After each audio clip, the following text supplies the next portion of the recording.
عارف النهاردة اللي موضوعنا ممكن ما يعجبش ناس كتير، لكن لازم شبابنا يبقى فاهم وواعي وما يضحكش عليه باسم الجيم او باسم التمارين او الرياضة. لازم يبقى فاهم ايه اكبر كذبة اللي هي اسمها المكملات الغذائية اللي انت لازم تاخدها عشان توصل لهدفك. من كتر الدعاية اللي بتيجي عن المكملات الغذائية وازاي اللي هي سحر وتوصل للي انت عايزه بسرعة رهيبة، وصل عندنا فكرة او معلومة في دماغنا اللي احنا لازم عشان خاطر نوصل لمستوى كويس اللي احنا لازم ناخد مكملات. فتلاقي الواحد اول يوم يروح في الجيم يسأل على المكملات اللي هو عايزها، يسأل هاخد ايه بروتين وهاخد ايه كرياتين وهاخد ايه المكملات اللي انا عايزها. هو لسه ما اتدربش ومفكر اللي هو لو اتمرن وما خدش المكملات بتاعته جسمه مش هيوصل للفورمه اللي هو عايزها. المشكله دي مش بس عند الشباب الصغير، المشكله ديت عندنا كلنا بدون استثناء.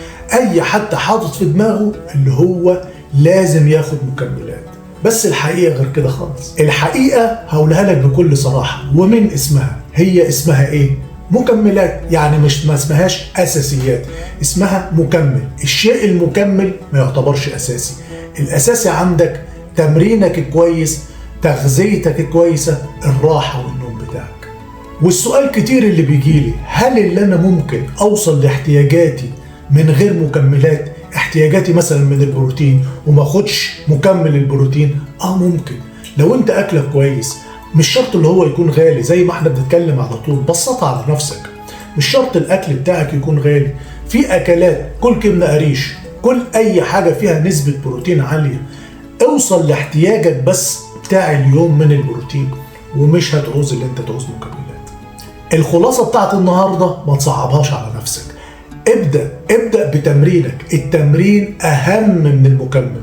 المكمل بيجي بعد كده. خد احتياجاتك من الاكل بتاع البيت، خد احتياجاتك من الحاجة اللي تقدر تدفعها، وما تحطش في دماغك ان المكمل لازم واساسي. تمرينك، اكلك، نومك هتعمل احلى فورمة. سلام.